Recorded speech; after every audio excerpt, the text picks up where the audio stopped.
Hi everyone, I'm Eileen Robinson from Charlesbridge Moves, a new middle grade fiction imprint that's going to get kids reading. So how are we going to do that?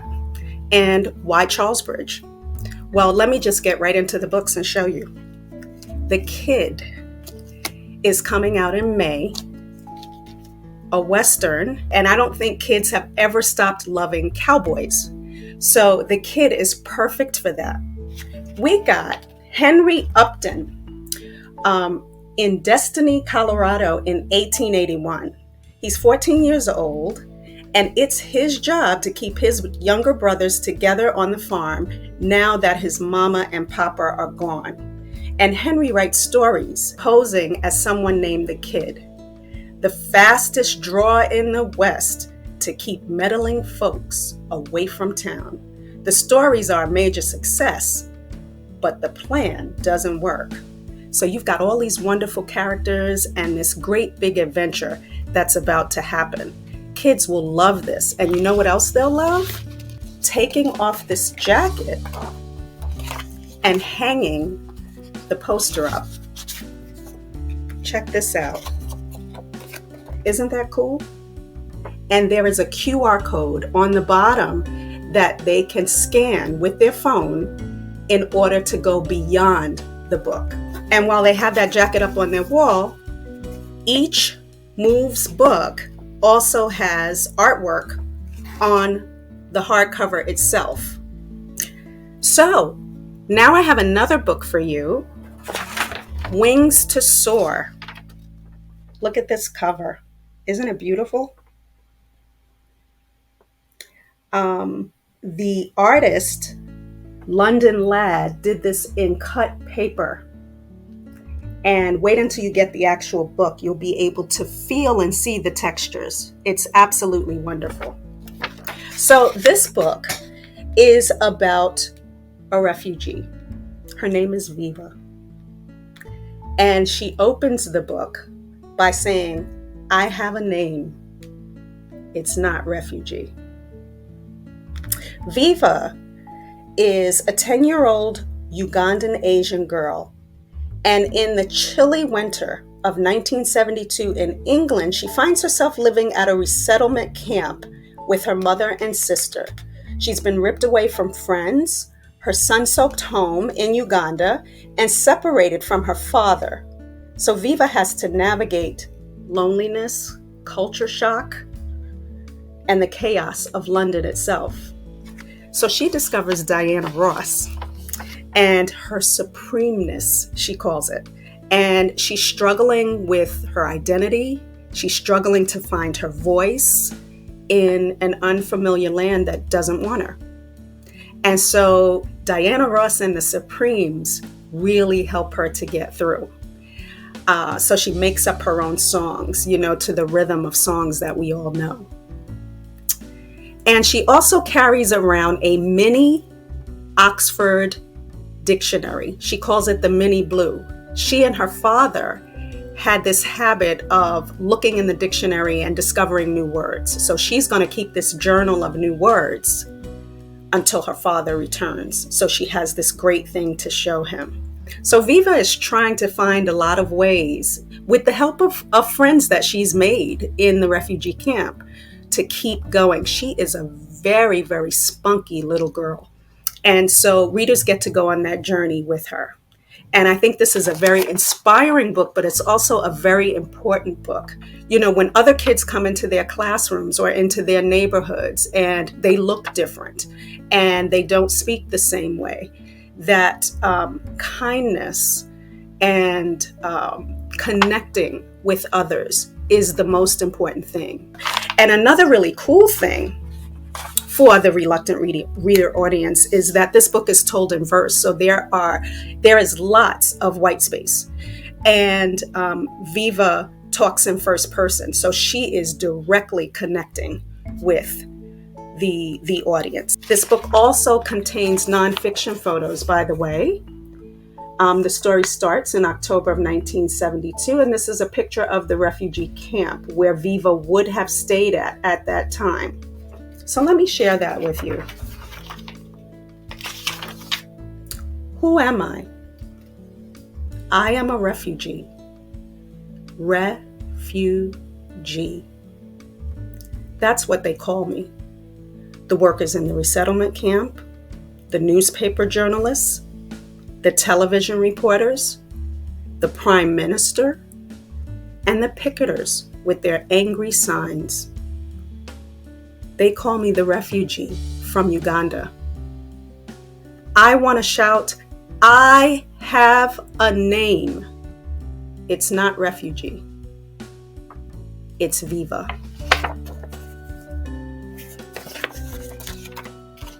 So let me take you to the next title. The next title coming out under Charlesbridge Moves is Hum. This is the cover. We don't have any sample copies, but I wanted to make sure that you saw it. So this book is an adventure, and it's about 11-year-old Alan. He has a wicked right arm for baseball, but finds it difficult to make friends with his teammates or connect with other people. He is troubled by a recurring terrifying dream and haunted by the death of his parents when he was very young.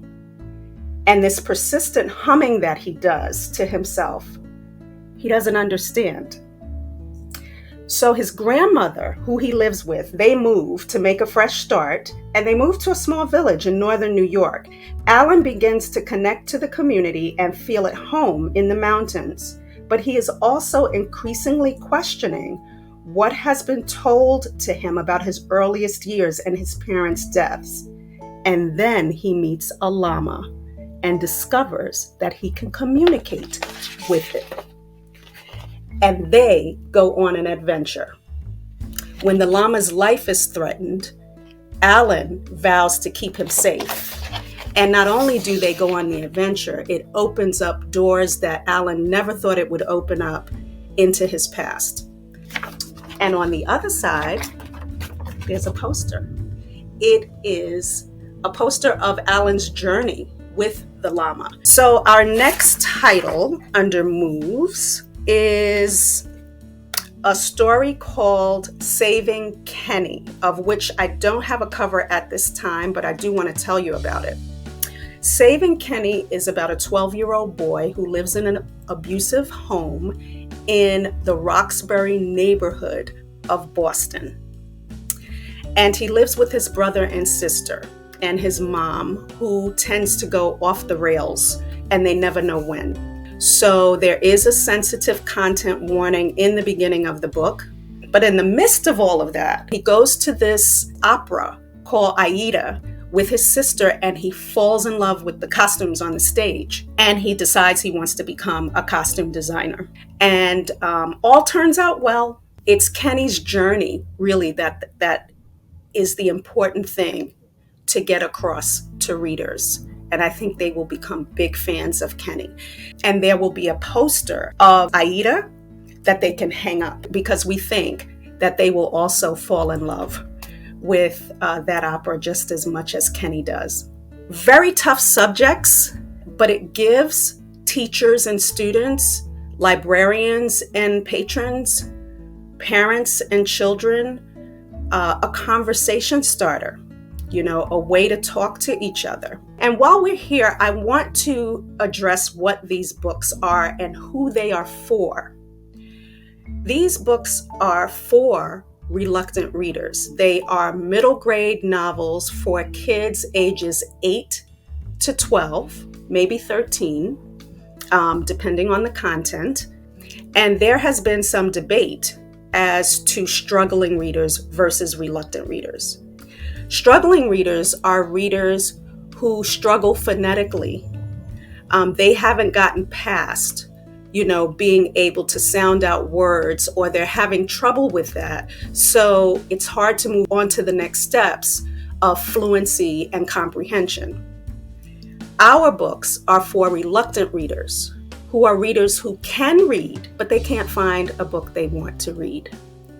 And we want to provide those books. We want to provide those variety of books that will entice the reluctant reader to open up a book and turn the page and enjoy just like a movie, or a video game. We allow our children to dream when they can open up the pages of a book and just imagine a world beyond their own. Story can be created in so many ways. We are also doing hybrid books that have graphic novel panels in them. And then we also will have full-out graphic novels. We are creating some graphic novel shorts in the future that would be shorter than your average graphic novel and more like getting a comic book every month, so to speak, which would engage those readers and keep them coming back for more and exploring other Charlesbridge Moves books or other books by Charlesbridge. We aim to take children beyond the book. And as we grow, there will be more features that will do that will take them beyond the book. We don't just want them to read the book and close the book and move on to something else. We want them to get involved with those characters. We want them to think. We want them to maybe write their own stories. We want them to talk to other children about the books that they are reading. And reluctant readers don't often do that. So we want them to really engage and have conversations. It's time we let kids gravitate to the books that speak to them and be there to guide them through these adventures. Not only the adventures in books, but through their adventures in life. And the only way you can do that is through conversation. That's what Charlesbridge Moves is. Thank you.